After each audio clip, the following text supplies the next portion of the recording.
සුබ දවසක් කියලා සියලුම දෙනා ඉතාමත් ආදරෙන් පිළිගන්නවා. අද පිනරි එම්බ්‍රොයිඩරි වෙත. ඉතින් අද මම ඔයගොල්ලන්ට කියලා දෙන්න යන්නේ මෙන්න මේ වගේ ලස්සන හුරු බුහුටි ස්ක්‍රන්ච් එකක් හදාගන්නේ කොහොමද කියලා. ඉතින් මේ සඳහා අපි බලමු මුලින්ම අපිට අවශ්‍ය කරන අමුද්‍රව්‍ය මොනවද කියලා. මුලින්ම මට අවශ්‍ය වෙනවා අඟල් 11ක් දිග රිබන් කොටසක්. මේක මම අඟල පළලින් තමයි අරගෙන තියෙන්නේ. ඊට පස්සේ මට අවශ්‍ය වෙනවා අඟල් 6ක් දිග රිබන් කොටස් දෙකක්. ඔයගොල්ලන්ට පැහැදිලි ඇති අඟල පළල රිබන් එක තමයි මම අරගෙන තියෙන්නේ. ඊට පස්සේ මට අවශ්‍ය වෙනවා අඟල් 1/2ක රිබන් කොටසක්.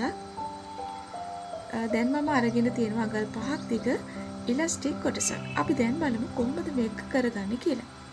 මුලින්ම මම කරන්නේ දිග අඟල් 11ට කොටස මෙන්න මේ විදිහට දෙකට නමනවා. හොඳ පිට යටට තියලා ඉතින් කන පිට පැත්තෙන් තමයි මේක මහ ගන්න ඕනේ. ඊට පස්සේ මම මේක මෙන්න මේ විදිහට මහ ගන්නවා.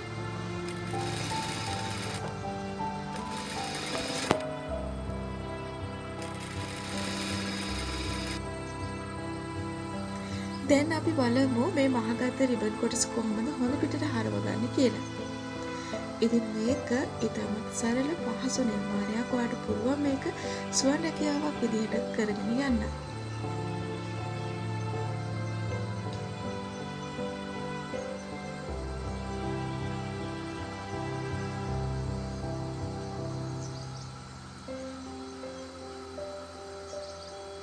හරි. ඔයාලට පැහැදිලි ඇති මම කොහොමද මේක හොඳ පිට හරවගත්තේ කියලා. මේ විදිහට මහගත්ත මේ රිබන් කොටසට අපරන්නේ අඟල් 5ක් දිග ඉලාස්ටික් කොටසක් කපා ගත්තනේ. ඉතින් අපි ඒක මෙන්න මේ විදිහට මේක ඇතුළට දාගන්න ඕනේ.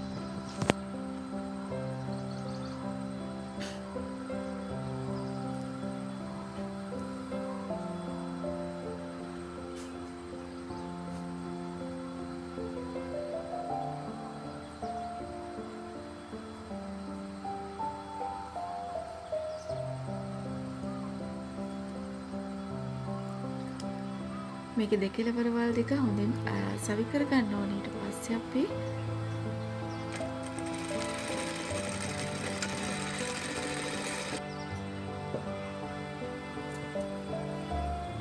වැඩි ඉවත් කරලා අපි මේක මේ නූල් නොවැදෙන ලෙස මෙන්න මේ විදිහට තද කර ගන්න ඕනේ.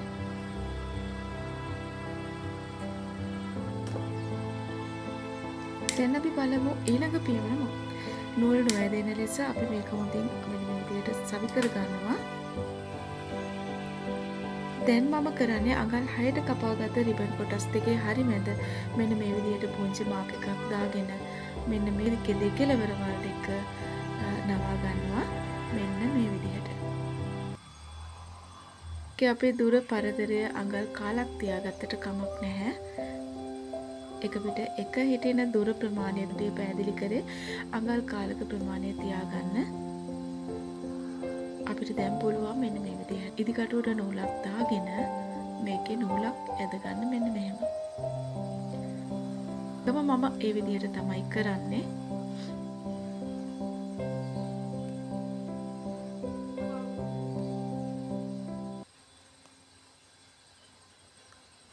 අපි මේක එකම ඉදි කටුවට මෙන්න මෙහෙම අමුණු ගන්නවා.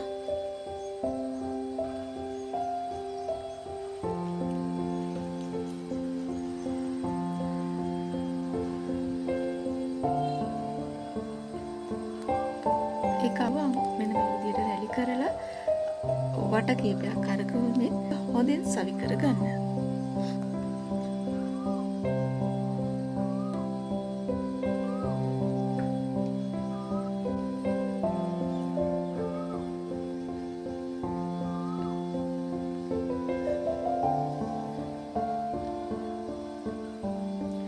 දැන් මම කරන්නේ අර අඟල් 1/2ට අපි කපාගත්ත රිබන් කොටස මෙන්න මේ විදිහට තියාගෙන ඒකත් අපි ඉදි කටුවෙන්ම මහ ගන්නවා.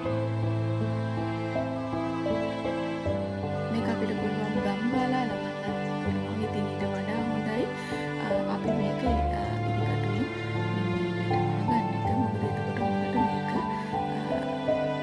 ගැලවෙන්නේ නැති විදිහට හොඳින් සමු නිසා.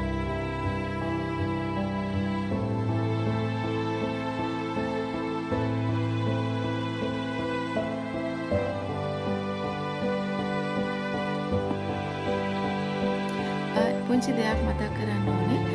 මේක වහනකොට රිබන් එකේ පාටින්ම නූල් භාවිත කරනවා නම් මේකේ හොඳ ෆිනිෂින් එකක් අපිට ගන්න පුළුවන්. හොඳ නිවාවක් අපිට ලබා ගන්න පුළුවන්. ඉතින් ඊට පස්සේ මම අර කලින් හදාගත්ත නිර්මාණය මේකට මෙන්න මේ විදිහට තමයි සවි කරගන්නේ.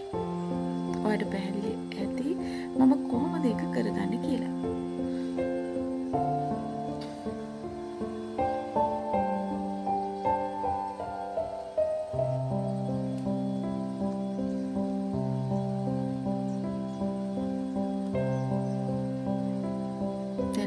ඉදිකටුව එහා පැත්තට ගත්තා.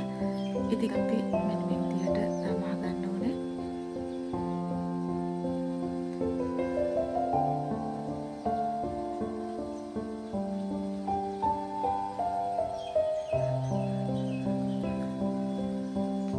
අමුද්‍රව්‍ය අඩු ප්‍රමාණයකින් කරගන්න පුළුවන් හුරු බෝටි නිර්මාණයක් තමයි මේ.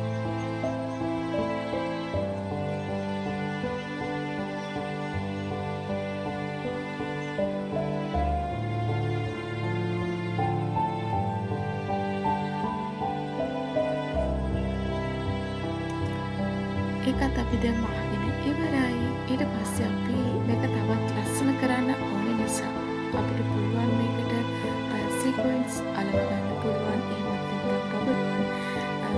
ඉතින් අපි බලමු කොහොමද ඒක කරගන්නේ කියලා. මම මේ සකස් කරන්නේ පොබල් එකක් තමයි. ඔයාලට පුළුවන් මම කියනවා වගේ අර සීක්වෙන්ස් අලව මේකට ලස්සන කරගන්න.